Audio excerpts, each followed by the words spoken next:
बिस्मिल्लाहिर्रहमानिर्रहीम। अस्सलाम वालेकुम। आप देख रहे हैं हालात। मैं हूँ सईद चौधरी। बिलावल भुट्टो जरदारी ने ऐलान कर दिया है कि जनाब अगर हमारे मुतालबात मंजूर ना किए गए तो बजट मंजूर नहीं होने देंगे कौमी असम्बली से। इसका पस मंज़र क्या है?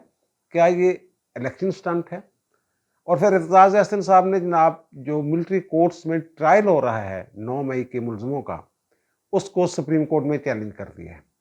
इस दरख्वास्त का मुस्तक़बिल क्या होगा? और फिर इमरान खान ने दावा किया है कि जनाब उनके वकील को अगवा कर लिया गया है।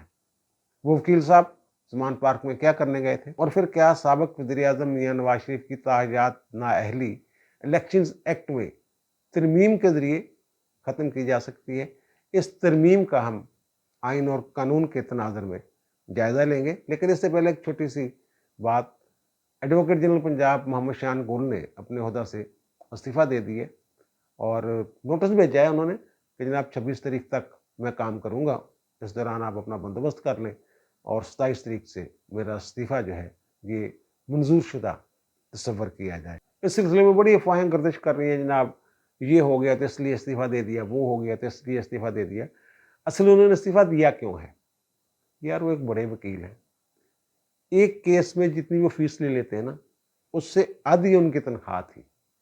8 साढ़े 8 लाख तनख्वाह थी और पिछले 2 महीने से कुछ टैक्सों का ऐसा मामला बन गया, वो घर जो लेके जाते थे 5 लाख के राउंड अबाउट लेके जा रहे थे। तो ज़ाहिर है वो एक वकील जो ज़्यादा कमाने का आदी हो और उसके अखराजात भी उसी हिसाब से हों, तो फिर वो इतनी तनख्वाह में गुजारा नहीं होता। फिर दूसरा ये भी है कि जो कोई मुस्तकिल हुकूमत तो है नहीं, इंटरिम गवर्नमेंट है, निगरान हुकूमत है, तो वो वकील जो है बड़ा वकील क्यों इन्वेस्टमेंट करेगा इस पे अपने टाइम की, अपनी सलाहियतों की, और वक़्त ज़ाया करने के मुतरादिफ है।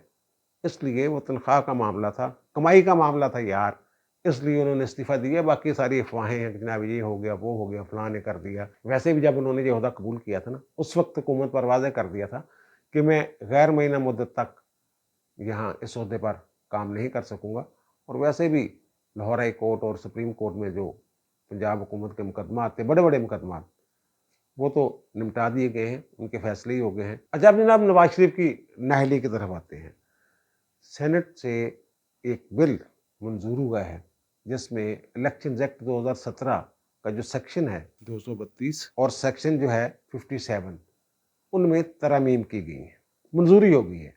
और अभी कौमी असम्बली से मंजूर होना है, फिर सदर के पास जाना है, फिर सदर साहब क्या करते हैं, फिर अदालतों में चैलेंज होना है मामला। जो 232 में तरमीम की गई है, वो उसमें ये कहा गया जो 232 है ना, पुराना 232, उसमें भी ये लिखा हुआ है कि जनाब अगर किसी बंदे को कुछ सज़ा हो जाती है किसी अदालत से और इलेक्शन कमीशन ये समझता है कि ये नाअहल हो गया है असम्बली की रुकनीत के लिए या सेनेट के लिए, तो फिर वो उसको 5 साल से ज़्यादा अरसा तक असम्बली से दूर नहीं रख सकता इलेक्शन कमीशन।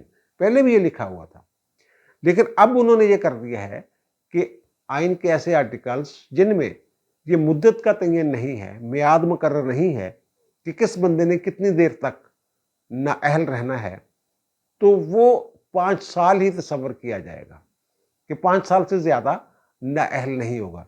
यानी जो नवाज शरीफ को सज़ा हुई थी पनामा कामा वाले केस में, जिनके खिलाफ फैसला आया था जिसकी बुनियाद पर वो नाअहल करार दिए गए थे, तो वो 62(1)(f) के तहत उन्हें वो नाअहल किया गया था। और फिर इसकी तशरीह सुप्रीम कोर्ट ने कर दी कि 62(1)(f) का ये मतलब है उसके तहत नाअहली का कि ताहियात नाअहली, ये उन्होंने तशरीह की है। सुप्रीम कोर्ट ने जो तशरीह करनी होती है वो पार्लियामेंट की मंशा देखनी होती है कि आइन या कानून बनाते वक्त पार्लियामेंट की या कानून साजों की या आइन साजों की मंशा क्या थी। उन्होंने ये तसव्वुर किया कि इससे मंशा ये है, 62(1)(f) में जो मुद्दत का तयन नहीं किया गया, इसका मतलब है कि वो ताहियात नाअहल है। तो अब इस कानून में तरमीम के ज़रिए पार्लियामेंट ने अपनी मंशा दे दी है 332 के तहत कि जनाब ये 5 साल तक नाअहली तसव्वुर होगी। और फिर ये तयशुदा अमर है कि अदालतें जो हैं वो हवा में तो तशरीह नहीं ना करती, उन्होंने तो कानून और आइन के मुताबिक करना है। अगर कानून ये वजाहत कर रहा है तो मेरा ख्याल है इसमें कोई हर्ज नहीं है कि उनकी जो, और फिर फैसलाबाद वाला केस जो है उसमें भी उन्होंने उनकी ताहजात नहली जो थी वो ख़त्म कर दी थी बंदियाल साहब की अदालत में, और कहा था जनाब ये तो ड्रैकोनियन लॉ है। अब ज़ाहिर है ये जो तरमीम है जब नाफिज़ अमल हो जाएगी तो फिर इसे सुप्रीम कोर्ट में चैलेंज किया जाएगा, और फिर सुप्रीम कोर्ट में जो बादशाह हैं, वो जंगल के शेर हैं, वो दिल करे तो अंडे दे, दिल करे तो बच्चे दे। जब साकब निसार साहब की अदालत ने 62(1)(f) की तशरीह की थी, तो उस वक्त किसी भी बंदे से पूछ लें, किसी भी कोर्ट रिपोर्टर से पूछ लें, किसी भी वकील से पूछ लें जिसकी इस मामले में दिलचस्पी थी, तो सबका ये ख्याल था कि जनाब इसकी तशरीह यही होनी है, कि जनाब इसकी वजाहत सुप्रीम कोर्ट ने यही करनी है कि इससे मुराद ताहयात नहली है। और वही हुआ, क्योंकि वो तो तयशुदा बात थी कि जनाब एक बंदे को सियासत से आउट करना है जिसका नाम नवाज शरीफ है, और उसके रगड़े में कुछ और लोग भी आ गए, जहांगीर तरीन वगैरह ऐसे लोग भी उसके रगड़े में आ गए। तो ये मामला था। अब इसको जो चैलेंज करेंगे, देखिए फिर क्या बनता है। हुकूमत ने और पार्लियामेंट ने पहले भी ताहजात नहली के खात्मे के लिए 2 मरतबा कानून साजी की और रास्ता निकालने की कोशिश की। एक तो वही supreme court practice and procedure act जो मुअत्तल किया हुआ है, नज़रसानी वाला मामला, और दूसरा review of judgments and orders वाला जो एक्ट है, उस पर अमल भी नहीं किया जा रहा और हुक्म इम्तनाई भी जारी नहीं किया गया। ये 2 कवानीन बनाए गए थे, और ख्याल ये था कि जनाब वो दोबारा नज़रसानी की दरख्वास्त जो है वो दायर कर सकते हैं। नवाज शरीफ, जहांगीर तरीन या जो भी मुतासरा लोग हैं, वो सारे दोबारा रिव्यू पिटीशन फाइल कर सकते हैं। तो वो तो उन्होंने कोशिश जो है नाकाम बना दी। अब ये जो मामला है, जो आइन की तशरीह का असूल है ना, एक तो ये है कि जो कॉन्स्टिट्यूशन है उसमें एक बाकायदा एक पूरा चैप्टर है जिसमें मुख्तलिफ चीज़ों की तशरीह खुद ही की हुई है, उसकी तो अदालत तशरीह नहीं कर सकती। बाकी मामला जो उस चैप्टर में शामिल नहीं हैं, इस्तिलाहात वाला जो चैप्टर है, तो ये फिर सुप्रीम कोर्ट के पास इख्तियार है, वो तशरीह करती है। और सुप्रीम कोर्ट ने तशरीह करनी होती है कि पार्लियामेंट की मंशा क्या है।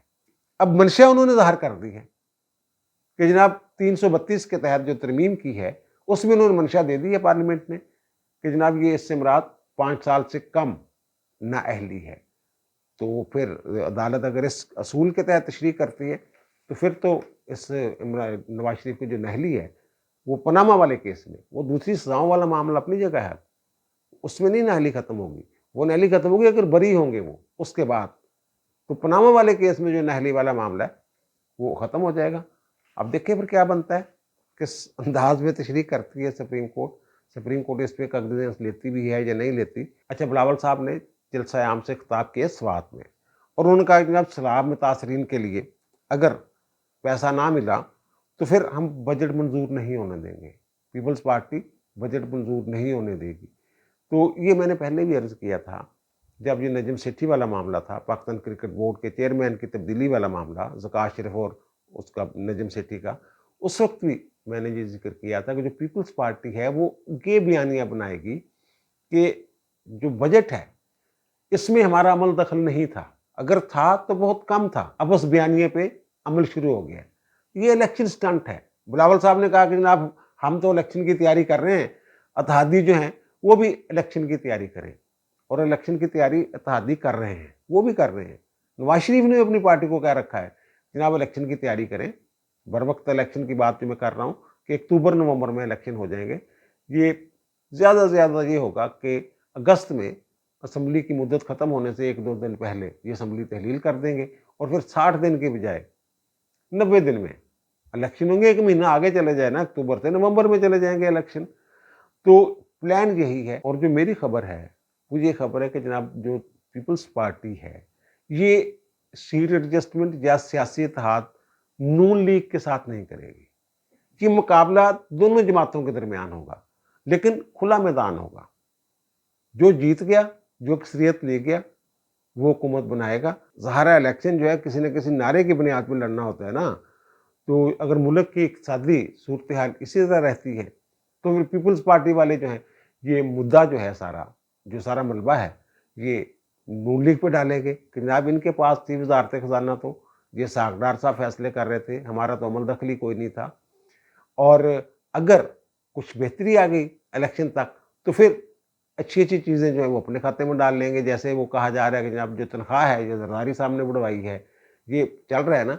लेकिन जो ज़राए हैं वज़ारत ख़ज़ाना के, وہ کہہ رہے ہیں نہیں جناب یہ حکومت کا فیصلہ ہے، تجاویز تو ہر طرف سے آ رہی تھی، مختلف تجاویز آ رہی تھیں، تو فیصلہ تو ہم نے کرنا تھا، تو ہم نے یہ فیصلہ کیا کہ جناب ملازمین جو سرکاری ملازمین ہیں ان کی 30 سے 35% تک تنخواہ بڑھا دی جائے، پینشنرز کو 17.5% تک جو ہے وہ اس میں اضافہ کر دیا جائے پینشن میں۔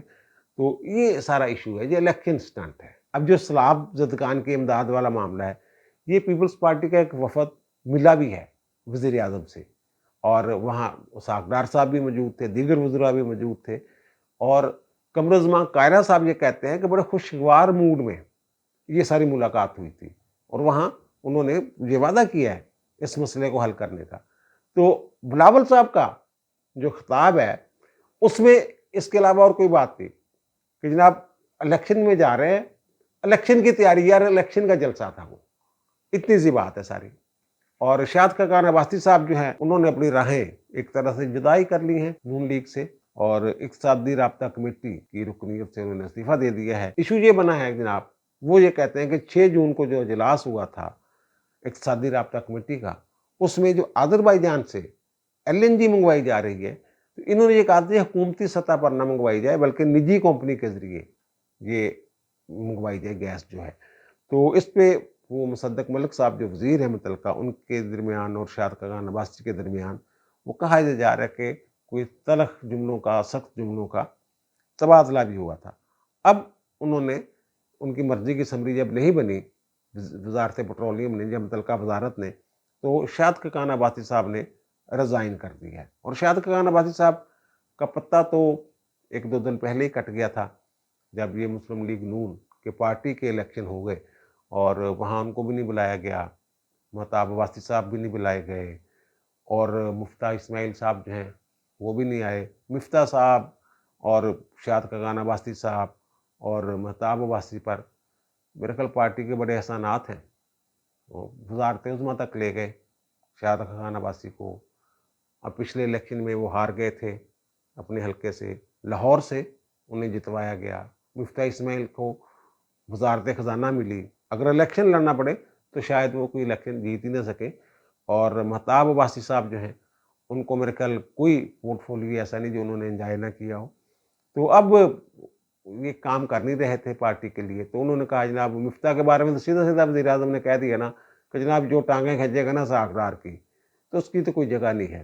اور پھر ظاہر ہے جو مفتاح کے ساتھی ہیں تو ان کے لیے بھی جگہ نہیں۔ شاہد خاقان عباسی صاحب ذرا رکھ رکھاؤ والے آدمی ہیں، اور باعزت طریقہ وہ ڈھونڈ رہے ہیں علیحدگی کا۔ اگر معاملات سیٹل نہ ہو گئے تو پھر یہی طریقہ ہے جو وہ طریقہ اختیار کر رہے ہیں دوری کا، کیسے دور ہونا ہے نون لیگ سے۔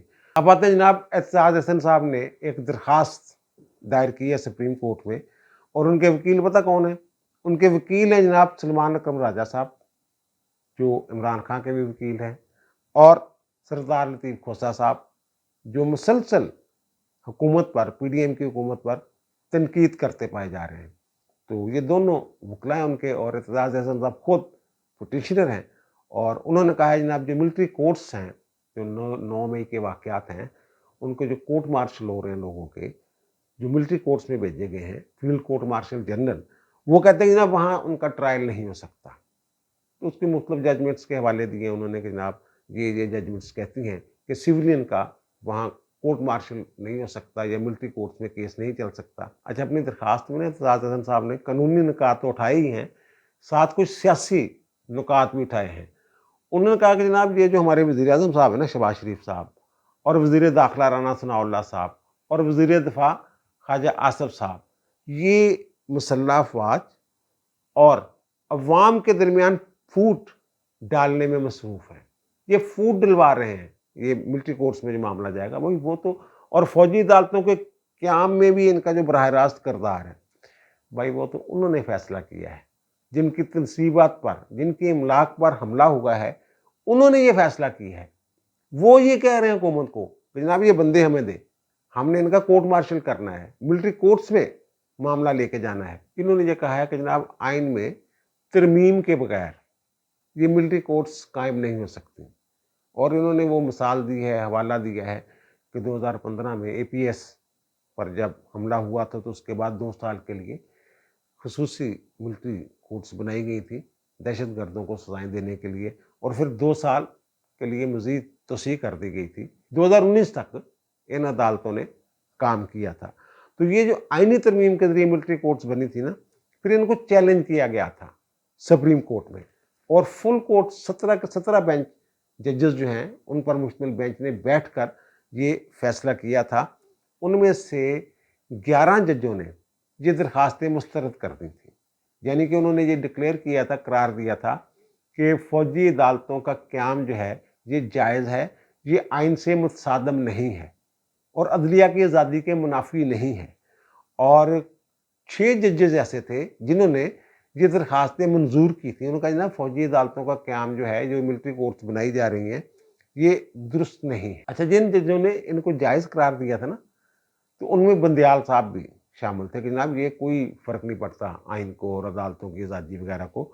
और जिन्होंने ये दरखास्तें मंजूर की थी और कहा था ना फौजी अदालतें नहीं बन सकती, उनमें जस्टिस काजी फायद साहब शामिल थे, जो इस वक्त जजेस हैं सुप्रीम कोर्ट के। उनमें ये इन 2 जजों की मैं बात कर रहा हूँ। तो वहाँ कुछ मुख्तलिफ असूल भी तय हुए थे, और ये भी एक तयशुदा असूल है कि ज्यूरिसडिक्शन जो है उसका अदालत, उसका तयन ट्रायल कोर्ट ने करना होता है कि मेरी ज्यूरिसडिक्शन है या नहीं है। ये जो 9वें वाले वाक़या था ना, फील्ड कोर्ट मार्शल जनरल जिन लोगों का हो रहा है, ये अदालतें तो मिलिट्री एक्ट के तहत बनी हुई हैं। कई मरतबा चैलेंज हुई हैं, ये कई दफ़ा इनकी प्रोसीडिंग्स चैलेंज हुई हैं, और सुप्रीम कोर्ट ने ना इन अदालतों को कलअदम किया है और मुतअद्दिद इनकी प्रोसीडिंग्स जो हैं उनको बरकरार रखा है, इनकी कार्रवाइयों को। ये अदालतें ख़त्म नहीं हो सकती, इसलिए नहीं ख़त्म हो सकती। अगर फौजी तनसीबात पर हमला हो जाता है तो क्या वो इंतज़ार करते रहेंगे कि इंसदाद दहशतगर्दी की अदालतें, सिविल अदालतों में मामला जाए कि सिविलियन है जी वो सिविलियन कहाँ रह गया, वो तो तकरीबकार और दहशतगर्द है। और जो मिलिट्री कोर्ट्स बनी थी ना 2015 में, वो तो थी ही सिविलियन को सजाएं देने के लिए, सिर्फ जज फौजी थे। जबकि जो कोर्ट मार्शल जनरल वाली अदालतें हैं, मिलिट्री कोर्ट, जिनमें 9 मई वाला वाक़या है, ये तो खालिस्तन फौजी तनसीबात पर हमला और ऑफिशियल सीक्रेट एक्ट के तहत जो कार्रवाइयाँ हैं उनके लिए हैं। ये वो खालिस्तन सिविलियन वाली अदालतें नहीं है। ये जो अदारा है ना जिस पर ये हमला हुआ है, ये बहुत टची है इस मामले में।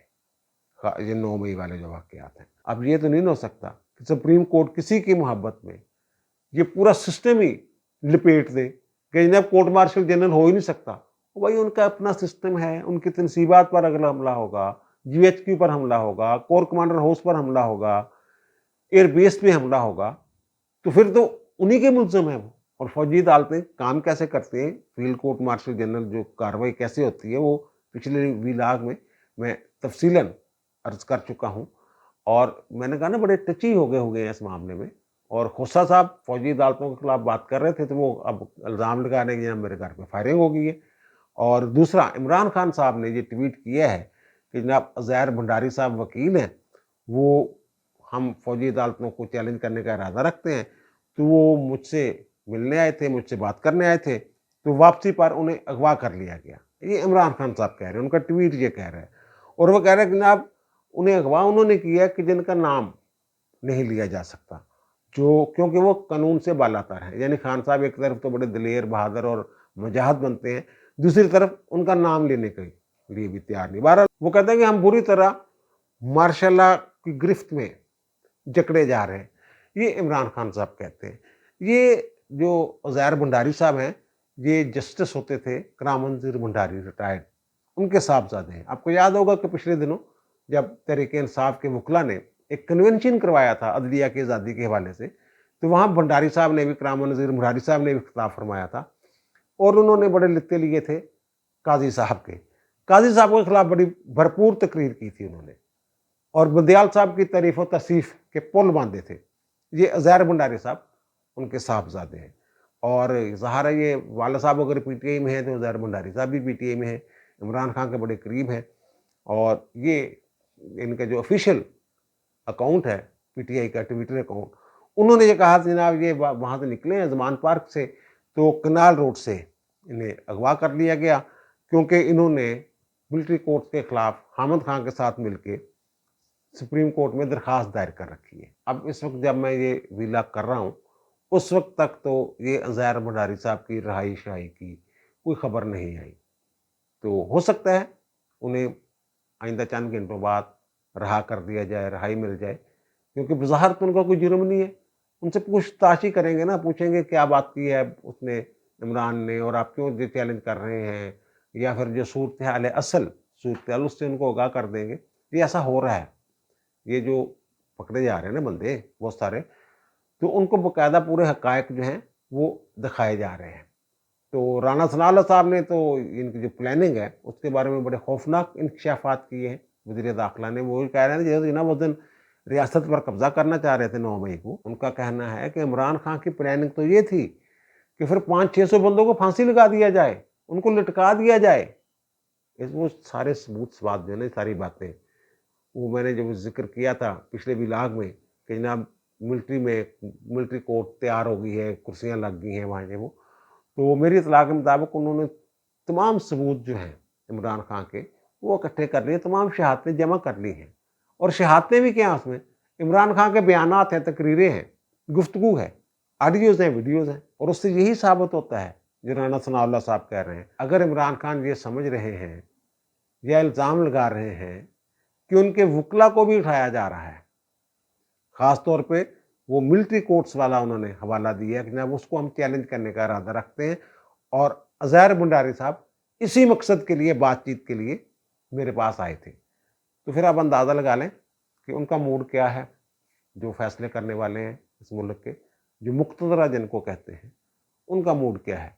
अब दीजिए मुझे इजाज़त, इंशाअल्लाह दोबारा मुलाकात होगी नए व्लॉग के साथ। अल्लाह ताला आप पर, मुझ पर, हम सब पर मेहरबान रहे। अल्लाह हाफ़िज़।